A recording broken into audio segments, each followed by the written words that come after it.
మాదిరినండి, welcome to crazy recipes. ఇవాళ మన recipe ఏంటంటే బంగాళదుంపతోటి అప్పడాలండి. చాలా అంటే చాలా ఈజీగా ప్రిపేర్ చేసుకోవచ్చు. దీనికి ఎక్కువగా ఎండ కూడా అవసరం లేదు. రెండే రెండు బంగాళదుంపలతో 50కి పైగా అప్పడాలని మనం ఈజీగా రెడీ చేయొచ్చు. ఎలా తయారు చేసుకోవాలో చూద్దాము. ముందుగా ఈ సైజు ఉన్న 2 బంగాళదుంపల్ని తీసుకోండి. కరెక్ట్గా చెప్పాలి అంటే మీరు ఒక పావు కిలో బంగాళదుంపల్ని తీసుకుంటే సరిపోతుంది. పొట్టు మొత్తాన్ని కూడా తీసేసి వీడియోలో చూపిస్తున్నట్టుగా ఇలాగ చిన్న చిన్న ముక్కలుగా కట్ చేసుకోండి. ముక్కలు మొత్తాన్ని కూడా మనం కలర్ చేంజ్ అవ్వకుండా ఉండటానికి నీళ్ళల్లోకి 1 స్పూన్ దాకా ఉప్పును వేసుకొని 1కి 2 సార్లు ఇలాగా బాగా కడుక్కోవాలి. ఎందుకంటే బంగాళదుంపలో అదొక రకమైన జిగురు ఉంటుందండి. ఆ జిగురు పోయేదాకా కడుక్కోవాలి. తర్వాత బంగాళదుంప ముక్కల్ని మొత్తాన్ని కూడా ఇలాగా ఒక మిక్సీ జార్లోకి వేసి 1 పావు లీటర్ వాటర్ని యాడ్ చేసుకొని మెత్తగా వీడియోలో చూపిస్తున్నట్టుగా బాగా జ్యూస్ లాగా అయ్యేలాగా బ్లెండ్ చేసుకోవాలి. దీని మొత్తాన్ని కూడా వెడల్పుగా లోతుగా ఉన్న గిన్నెలోకి యాడ్ చేసుకోండి.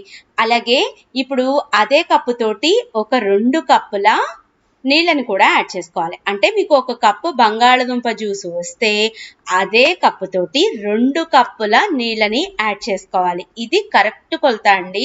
ఇలాగా బంగాళదుంప మిశ్రమం మొత్తం కూడా ఇలాగ దగ్గరగా ఉడికేలాగా ఒక 20 నిమిషాల పాటు ఉడికేలాగా చూసుకోండి. మధ్య మధ్యలో ఇలాగ కదుపుతూ ఉండండి. అప్పుడు మీకు ఎక్కడా కూడా అడుగంటకుండా చక్కగా ఉడికిపోతుంది. చాలా మంది దీంట్లో రకరకాలు వేసి పెడుతూ ఉంటారు. చాలా సింపుల్గా ఈజీగా మనం ఓన్లీ బంగాళదుంపలతోటే చేసుకోవచ్చు. కొంచెం ఎండుమిరపకాయల పొడి, అలాగే కొత్తిమీరాకు, ఉప్పు వీటన్నిటిని వేసి ఇంకొకసారి మొత్తం అంతా కూడా ఇలాగా బాగా కలిసేలాగా కలిపి వీడియోలో చూపిస్తున్న కన్సిస్టెన్సీ వచ్చేదాకా ఉంటే సరిపోతుంది. చూడండి, ఇంకొకసారి నేను ఈ కన్సిస్టెన్సీ ఎలా ఉండాలో చూపిస్తున్నాను. ఇలాగా ఉన్నాక కొంచెం లైట్గా వేడి తగ్గాక, మరీ వేడి తగ్గకూడదండి, బాగా చిక్కబడిపోతుంది. కొంచెం వేడి తగ్గాక లైట్గా ఇలాగా ఒక్కొక్క గెరిట మనం అప్పడాలని ఇలాగ పోసుకోవటమే. ప్లాస్టిక్ కవర్ మీద పోస్తే మనకి తీసుకునేటప్పుడు చాలా ఈజీగా వస్తుంది. కొంచెం కొంచెంగా ఇలాగ పోయండి. కావాలంటే మీరు వీటిని మీ బాల్కనీలోనే పెట్టుకోవచ్చు. పైన సన్ రైజ్ కూడా పెట్టాల్సిన అవసరం లేదు. పెట్టిన బంగాళదుంప వడియాలు మొత్తం కూడా ఒక రోజు మొత్తం ఆరేలాగా చూసుకోవాలి. ఆరిన తర్వాత వాటికి కవర్ నుంచి విడిపోయి విడిగా వచ్చేస్తాయి. చాలా సింపుల్గా 2 బంగాళదుంపలతోటి ఎన్ని అప్పడాలైనయో చూడండి. ఇంత ఈజీగా మనం ఈ వడియాలను ప్రిపేర్ చేసుకోవచ్చా అని చెప్పని మీరే అనుకుంటారు.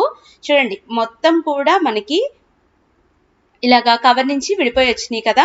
ఇంకొక రోజు మనం మళ్ళీ వీటి మొత్తాన్ని కూడా ఒక వెడల్పాటి బొచ్చ లాంటి వాటిలో వేసేసి మొత్తం ఇంకొకసారి ఎండనిద్దాము. ఎండిన తర్వాత వీటిని స్టోర్ చేసుకుంటే మనకి 1 సంవత్సరం పాటు నిల్వ ఉంటాయి. చక్కగా ఎప్పుడు కావాలంటే అప్పుడు మనం ఈ వడియాలని వేయించుకోవచ్చు. వేడి వేడిగా కాగే నూనెలో మనం ఎప్పుడు కావాలంటే అప్పుడు వేయించుకోవచ్చు. ఇంకొకటి, పిల్లలకి చిప్స్ లాగా కూడా ఫ్రై చేసి ఇవ్వచ్చండి. బంగాళదుంపలు ఎక్కువ రేటు ఉన్నప్పుడైనా కానీ మనం వీటిని తయారు చేసుకోవచ్చు. పప్పు అన్నంలోకి, సాంబార్లోకి ఇవి చాలా అంటే చాలా బాగుంటుంది. చూడండి, ఇలాగా అలా నూనెలో వేయంగానే ఇలాగ చక్కగా వేగి మనకి చిప్స్ టేస్ట్లోకి వచ్చేస్తాయి. సింపుల్గా మనం ఎండాకాలంలో పెట్టుకునే ఈజీ రెసిపీ అండి. మీరు కూడా తప్పకుండా ట్రై చేయండి. మీకు కూడా చాలా అంటే చాలా బాగా ఈ అప్పడాలు నచ్చుతాయి. నా వీడియో మీకు నచ్చిందా అండి? అయితే ఒక చిన్న లైక్ చేయటం, మీ ఫ్రెండ్స్కి, ఫ్యామిలీ మెంబర్స్కి కూడా షేర్ చేయటం, ఇలాంటి మరిన్ని వీడియోస్ కోసం మన క్రేజీ రెసిపీస్ని సబ్స్క్రైబ్ చేయటం అస్సలకి మర్చిపోవద్దండి. Thank you for watching my videos. Bye bye.